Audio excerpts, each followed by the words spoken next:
So hey guys, and thank you so much for joining our webinar today. I hope everyone is doing well. And I'm Dhruv Singhal, the founder of Open Gears, as well as a sophomore, as well as a junior at Mcat Valley High School. And it's great to see that so many of you guys are interested in listening to the speaker today. And I hope that you guys gain some new insight and new knowledge into a new field that you may have never heard of. So I would like to welcome our speaker today, Kareena Garg. Kareena is a fourth-year psychobiology major at UCLA and a graduate of the 2018 class at Waubonsie Valley High School. She's on the pre-medical track and is passionate about advocating for health equity for underserved communities, especially through her nonprofit Project Lux, where she and her team host Medicaid enrollment fairs for homeless individuals. Kareena is also interested in the health tech sector and implementing global patient healing solutions through her startup, Wrenity.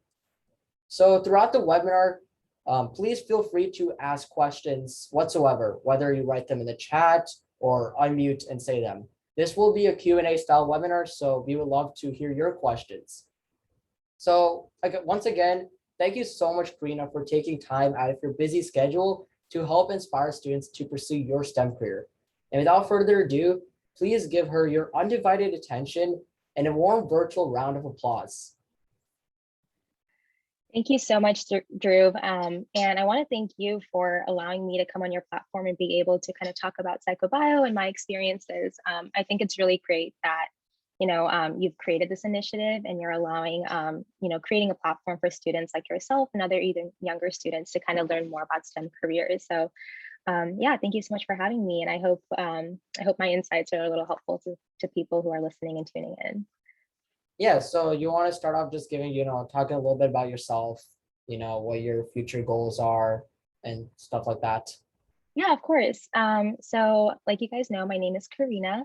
I am a fourth-year psychobiology student at UCLA, originally from Naperville, Illinois.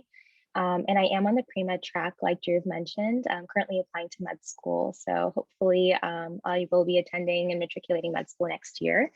But yeah, I've been passionate about medicine, have been wanting to be a doctor ever since I was a little girl. So I'm really excited to kind of be really close to, reaching this future goal of mine, and hoping to just inspire other students who are also interested in going into medicine or interested in just science or STEM careers, to also, kind of take that leap of faith and take that next step into pursuing that. Absolutely. So, we'll get started with just talking about what is psychobiology exactly. So normally whenever I Google psychobiology, Google actually accidentally always autocorrects me, say, oh, it's psychology you're talking about. So can you just talk a little bit about psychobiology and how it might be different from psychology? Yeah, of course. So actually psychobio is a unique major to UCLA. Don't think there's a lot of universities out there that do offer a psychobiology major. A lot of schools will offer a psychology major with like a biology minor, or vice versa, like a bio major with a psych minor. But what's really interesting about psychobio is that the upper division courses talk about or discuss psych topics in the nature of how it relates to the biological sciences and like neuroscience.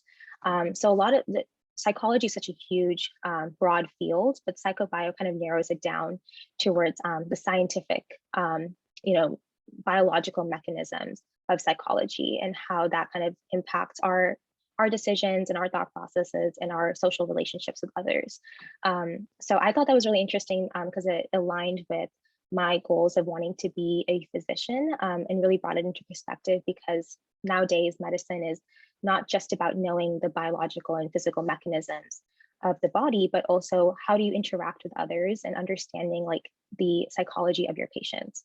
So for me, it was very relevant to my future goals and kind of my interests. And I'm really glad that UCLA offered a major that kind of allowed me to narrow that down.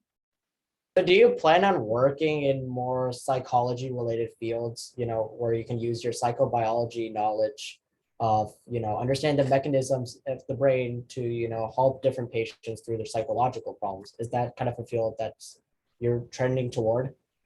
Right now I'm really open to the different specialties that are out there in medicine. I'm not too sure if I'd want to go into psychiatry or if I'd want to just go internal medicine or pediatrics or what. I'm still exploring, and I feel like in medical school I'll have be able to kind of narrow it down and figure out which specialty I want to pursue. But what I think is, regardless of what specialty I do pursue, I think my psychobio coursework will allow me to, will be very relevant regardless of what specialty I choose.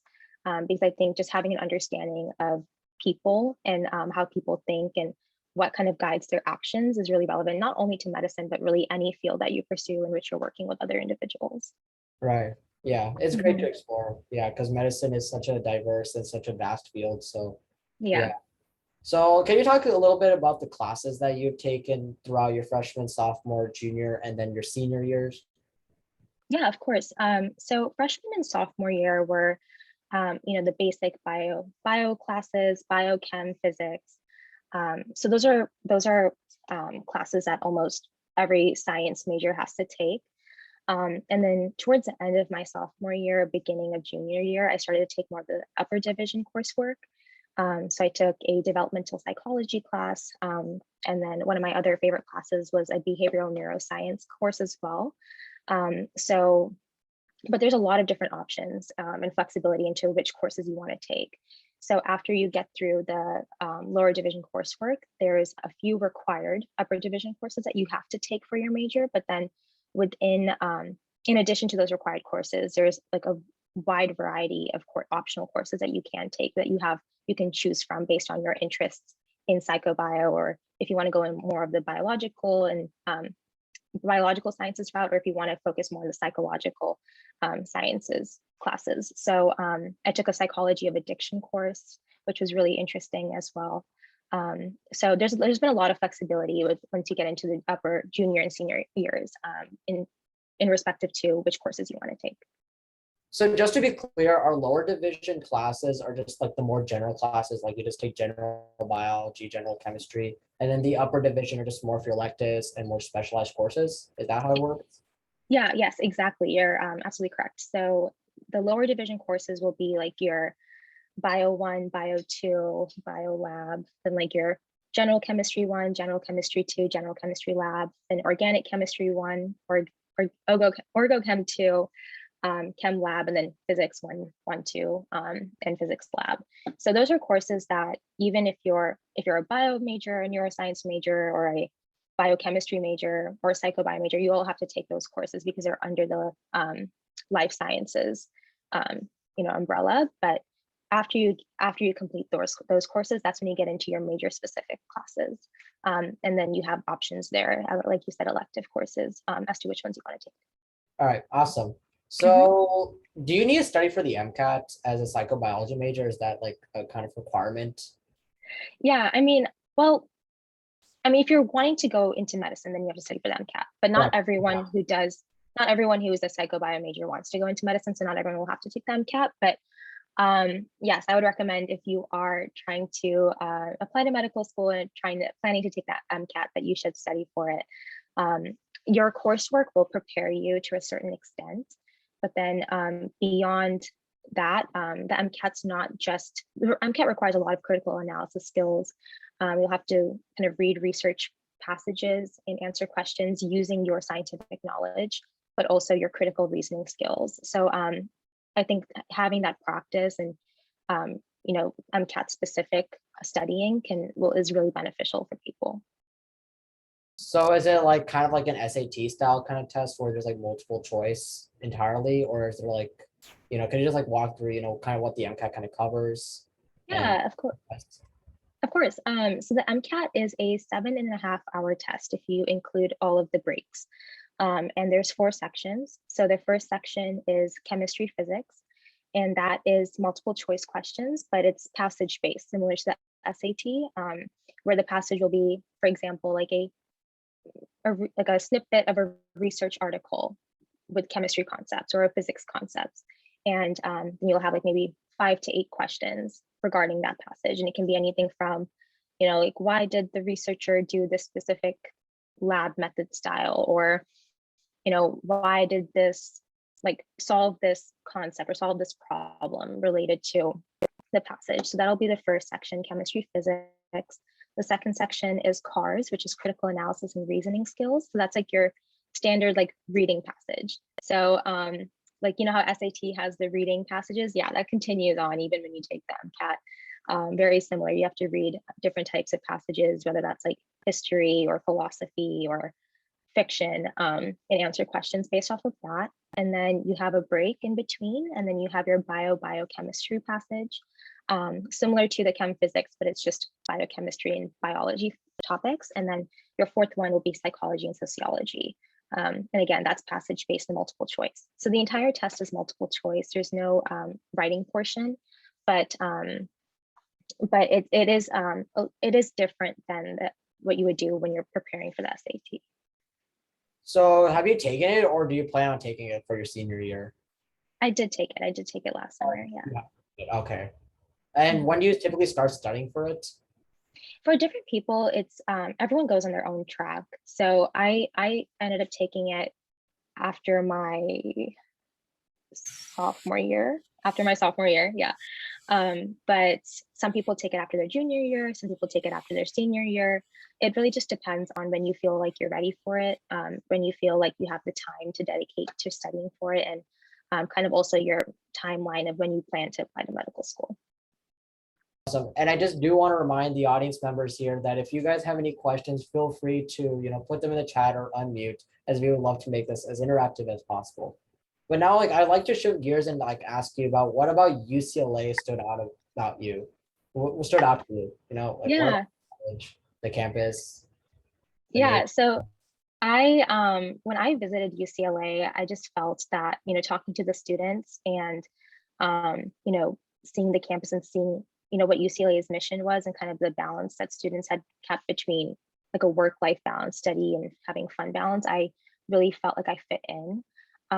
There's really amazingly smart students at UCLA, but there's also really, really kind and caring and very personable students as well. And I think the overall vibe at UCLA was very collaborative, which I was looking for in a university. I think all of my friends, all of my classmates were all so focused on just helping each other succeed, which I think was very vital towards my success at UCLA. Being able to learn in an environment that was so collaborative and so team oriented. So that was something that really drew me to UCLA. And I think besides the curriculum and besides the opportunities and the overall culture of the school, the location too, being in, California, being in Los Angeles was very attractive to me because there's so much to do within the city.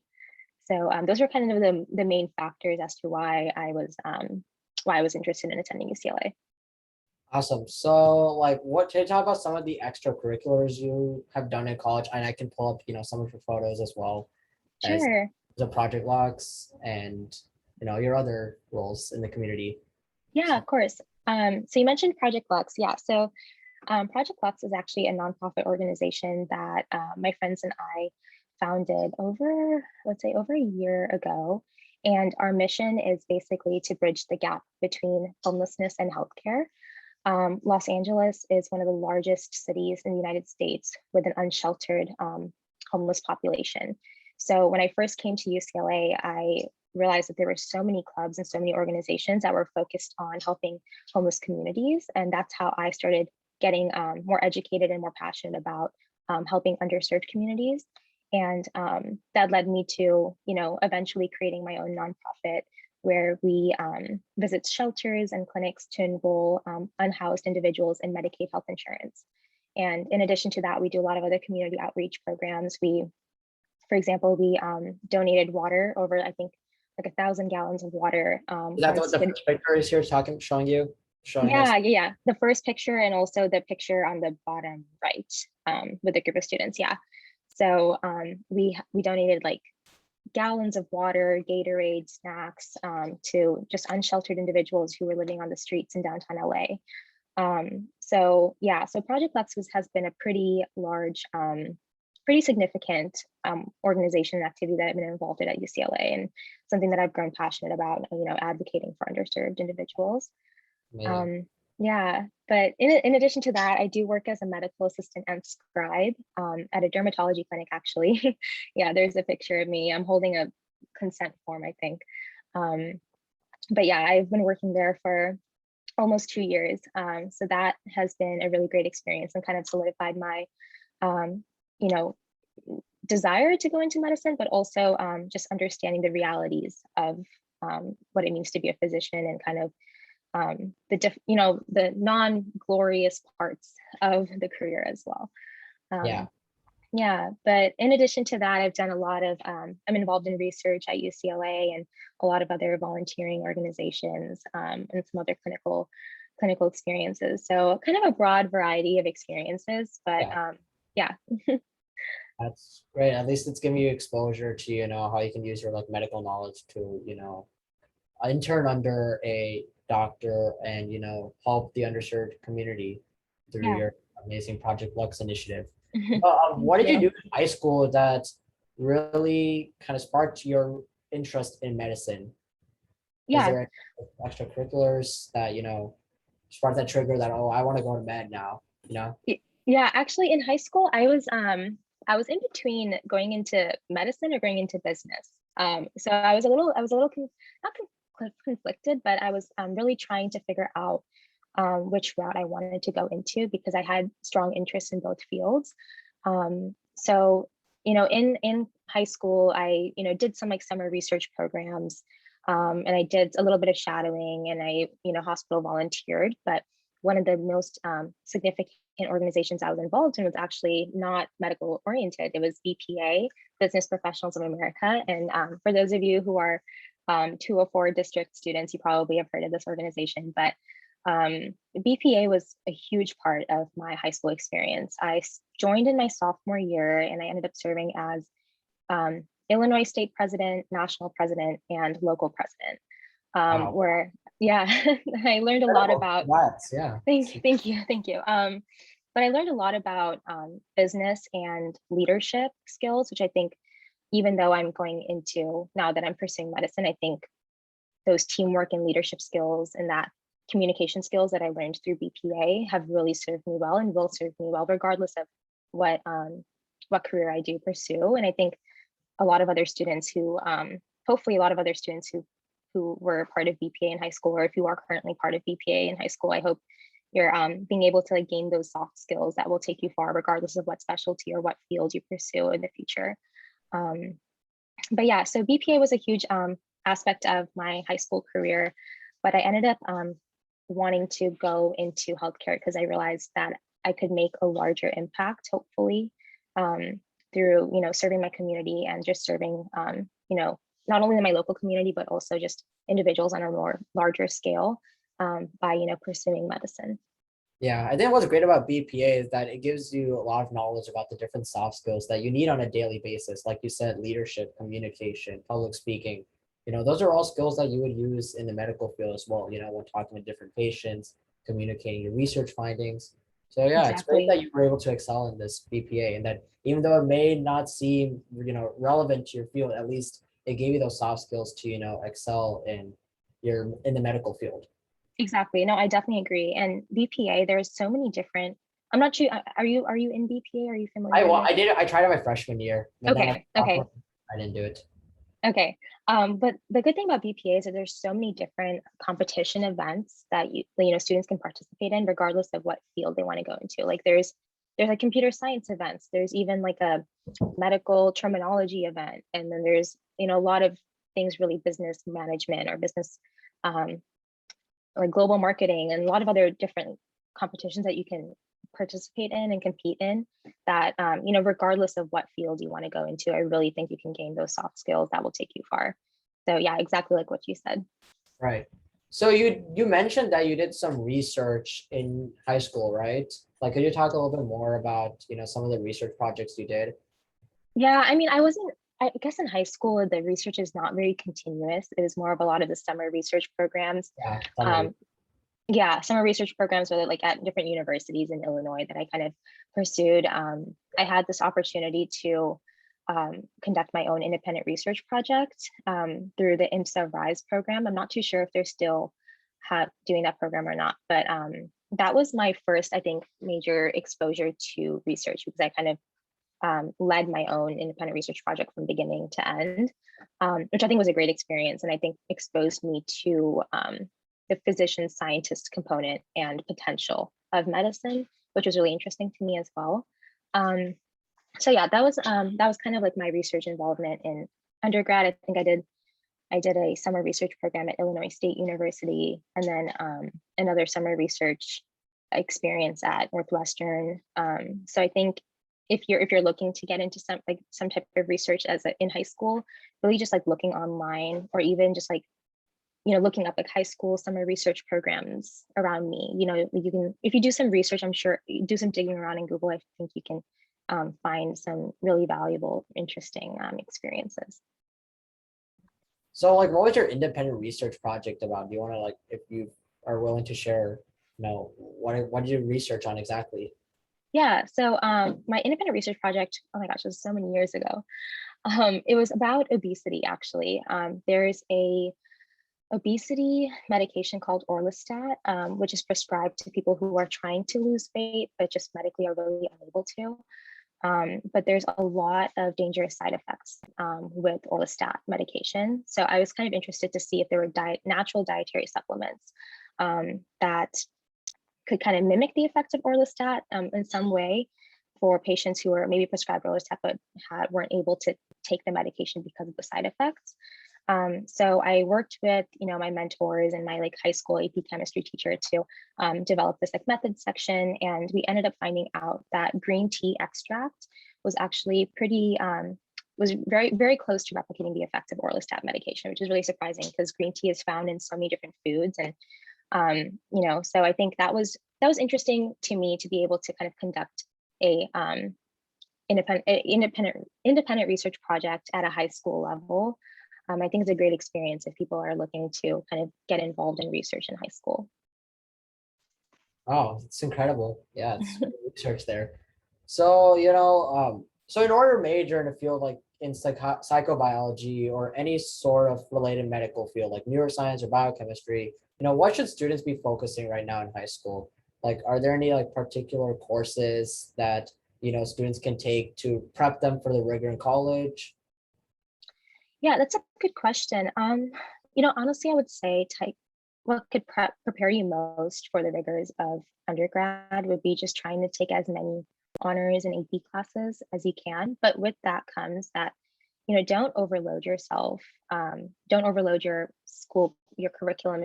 If you have a lot of extracurriculars going on, if you're playing a sport or, you know, um, I think it's better to take less APs that you can manage and excel in than to take so many APs and then be scrambling because you're overwhelmed. So I think taking AP courses in high school really helped me to build those study habits, those test taking skills, being able to recognize like, okay, if I'm struggling in a concept or I'm struggling with a topic, how do I reach out for additional help? Like, do I go to office hours? Do I reach out to like my peers? Like, what do I do to, still be able to do well in this difficult course, which I think really helped me in college. So rather than, I would say more, emphasizing more on trying to challenge yourself academically in high school rather than, only taking AP chemistry, physics, and bio. I think, like, I know for me, I took a lot of science courses in high school, but I have a lot of peers and friends at UCLA that took only 4 courses, only 4 science courses in high school, and there's the same major as me. So I think that doesn't matter as much the number of science courses you take, but really just, if you are trying to challenge yourself academically in high school with, taking honors courses or taking AP courses if they're available to you and you think you're ready to kind of take that next step. And what about any particular extracurriculars? Like, were there any particular ones that students that you think students can pursue to prep them for the medical field? I think in high school, at least, really being able to explore the different fields available and doing things that you're passionate about is really important. What you like, the extracurriculars you do in high school won't determine if you get into medical school, right? But they will shape your passions and your academic interests. So if you are, thinking about medicine, but you also have an interest in computer science or business, I think high school is a great time to kind of explore that interest and either join a club or talk to mentors or talk to family friends who may be in that field. And keeping your options open and doing things that you're really passionate about, I think is really important. Not only in high school but also in college. if you're passionate about wanting to do research and you're passionate about wanting to volunteer in a clinical setting in high school, then go for it. I think that's great. But don't do it just because you think you have to, because to be honest, there's no formula for getting into college. There's no formula for becoming a psychobio major. I think there's people do all different types of things in high school and even in undergrad when they're applying to medical school that I think it's more important to find things that you're truly passionate about and interested in. Yeah, like just don't do it just in order to get into college. Just do it if you're like really passionate about it, and that you'll really that you'll continue for years to come. Yeah, exactly. And even in the college application process, I think it matters more about how you write about things, right? Like you could do something just because you think it'll look good, but then when it comes to writing about it, you don't know what to say because it didn't really mean anything to you. Whereas there could be something like a small volunteering experience that you had, which had a really big impact on you, or really moved you, or you're really passionate or interested about, but you can write about it really well. I think that makes more of an impact than doing something just because you think it looks good on the resume. Yeah, for sure. And just finally, like, what do you enjoy about psychobiology the most? I think the relevance to everyday life. I think what I'm learning in my courses is so relevant to how I interact with others, how, just it's so relevant to people's psychology and learning how other people think and what's guiding their actions and guiding their thought processes. So I think just the relevance to day-to-day life is kind of what keeps me interested in the field and in my classes that I'm taking. Awesome. Thank you so much, Karina, for the Q&A. And I'll just open it up now to the audience. If you guys have any questions for our speaker, please feel free to ask. Hi, Karina. Thank you for taking the time and talk to Dhruv and educate us about. So psychobiology and psychology and psychiatrist, like I know there are people who are psychiatrists. Can you clarify a little bit about these three different branches you could call? Yeah, of course. And hi, Uncle. I'm so glad that you tuned into the webinar. Well, so psychologists and psychiatrists are a little different. Psychiatrists is you have to go to medical school and specialize in psychiatry to be a psychiatrist. But psychologists don't need to go to medical school. I'm not too sure if they have to do a master's or a graduate program, but the psychology and psychiatry are two different fields because the psychiatry has the medical background, or I guess the medical school background for that field. And then for psychobio, psychobio is more of an undergraduate degree that can kind of tunnel into a lot of different career fields. People who are psychobio can go into psychology, or they can go into psychiatry, but they can also go into healthcare consulting or something completely different. So at least at UCLA, a lot of students who are pursuing psychobio end up doing some type of healthcare field, whether that be, nursing or PA school or med school, or there's a lot of different medical fields that they can pursue. But the psychologist versus psychiatrist differentiation is whether you go to medical school or not. So I'm guessing psychologists don't deal with any medication, or do they? I'm pretty sure the psychiatrists are the one that prescribe the medication. Psychologists don't prescribe medication, is my understanding, but I am not completely sure if that is correct or not. Okay, all right. Thank you. And another quick question for Dhruv. Dhruv, this Open Gear is your initiative, or is it some existing organization where you are volunteering? This is my initiative. I started this initiative. Excellent, excellent. Yep. So proud of you. Yeah, thank you so much for the question. So we got a question in the chat about, college admissions these days are so competitive. So what is one advice you would give to high schoolers to stay calm, to keep calm during this, time of pressure? This is a good question because to be honest, when I was in high school, I overstressed about college admissions too. But I think, you know, to kind of help ease the pressure, I think it doesn't matter as much as to which name school you went to. I think it matters more as to what you do at that school and how you make the most of the opportunities available to you there. You know, in the end, whether you take biology at Harvard or you take biology at any other school, like the concepts are going to be the same. You know, the biology concepts that you're going to be learning are going to be the same. What matters more is kind of the opportunities that are there at that school, what you make use of that, and how do you, you know, the opportunities that are present, are you getting involved in them? And if there aren't opportunities present, are you making those opportunities? You know, are you creating those opportunities for yourself and for your peers?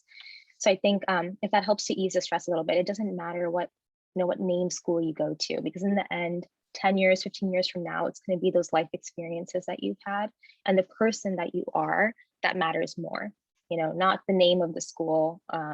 So if that kind of helps to ease the pressure a little bit, I'm not too sure, but I understand, because when I was in my junior, senior years, I was also stressed out about college admissions, just like most high schoolers. So, but it ends up working out, I think, in the end. In some way or another, you always end up at the school that happens to be the right fit for you. And you find the people there that kind of really make your college experience really, really worthwhile. So Yeah, I think that was well said. Yeah, I think that was really well said, that it doesn't matter the name of the college, because it's like to, you know, craft your own path and, like, you know, extract as much education as you can, you know, from where you are. Exactly. So the college doesn't matter. Just, you know, do what you're passionate about and great things will happen later. Exactly. No, But yes, exactly. building off that question, I got a question from a parent about if you have any advice for students interested in medicine when evaluating for colleges. You know, evaluating colleges, like what factors should students interested in med look at when, you know, exploring all these different colleges? That's a good question. So I am not too sure if there's, you know, how the pre-med experience is different at UCLA versus other schools.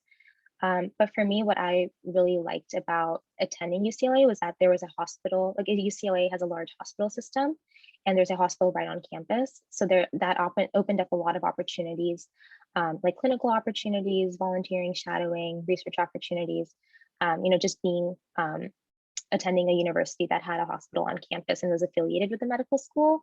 But that being said, I mean, there's so many students, you know, people that I know from high school that attended a undergraduate institution that didn't have a medical school or didn't have a hospital system affiliated, but they were still super, super successful and are, you know, going to be doctors soon. So I think when you're applying to undergraduate institutions, if you are looking to attend, like maybe you can apply to a few schools that have, you know, hospital systems or medical schools kind of affiliated with the undergraduate institution. But even if they don't, I think it's not something to worry about too much.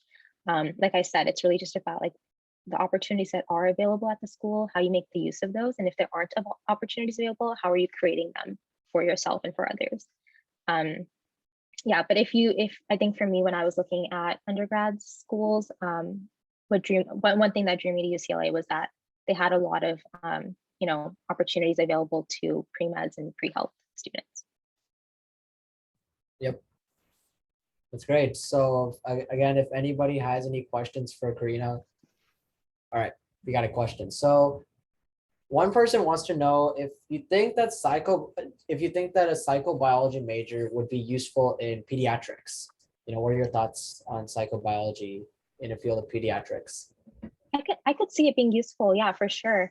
But really, like they say when you're applying to med school that you could be a Spanish major, you could be an art major, and you could still be a very successful physician. Actually, one of the doctors that I shadowed, he was a painting major in high school.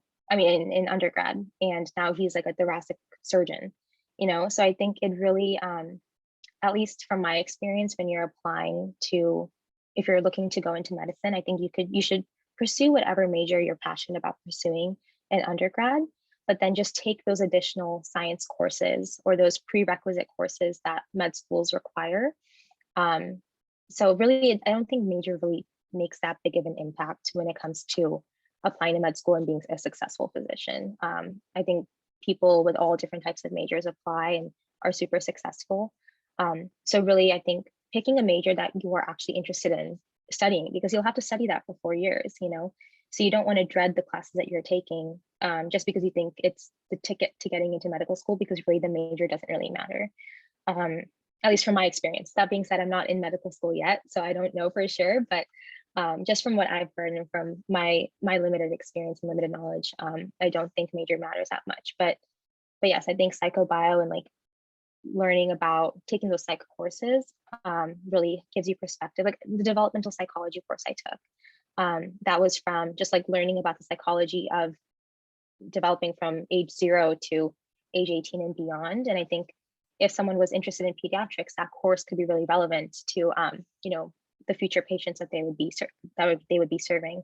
So yes, in roundabout, I think yes, it could be helpful, but you shouldn't pick a major just because you think med schools will like to see that major. I just got a question from the chat. Whether some like, so they wanted to ask you whether you've taken AP psychology in high school, and you know whether that really propelled your interest in psychobiology. I took AP Psych in my senior year, but that was not the reason I chose psychobio, actually. I really liked AP Psych. I thought it was really interesting, but I actually applied into undergrad as a chemistry major. So I didn't think I was going to be psychobio, but then it was my freshman orientation that I started talking to other students, and I learned about the different majors available. And I was like, oh, like psychobio seems really interesting. And I think the upper division courses, upper division psychobio courses seemed a lot more interesting to me than the upper division organic chemistry courses that I think I would dread taking. So I think in the end, I'm glad that I switched my major. Awesome. Again, if anybody wants to ask a question. All right, so I got another question. So is psychobiology a mix of biology and psychology classes? Yes and no. So you'll take a few upper division biology courses, like upper division genetics, or like you took an evolutionary bio course, but it's psychology courses with an emphasis of biological sciences. So like developmental psychology or like behavioral neuroscience. So it's not just neuroscience and learning about the intricacies of how the brain works, but the behavioral aspect of neuroscience, if that kind of makes sense. So they're classes that join both fields together rather than just taking psychology courses and biology courses. All right, thanks for the answer. Anybody else have any questions?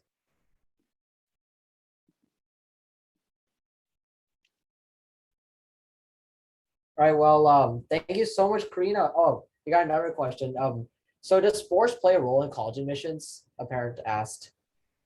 I'm not too sure, actually. I was on Wabanzi's Palms dance team my freshman year, and then sophomore year I was on the golf team, but then junior and senior year I didn't do any sports. I don't think it makes that big of an impact from my experience in college admissions.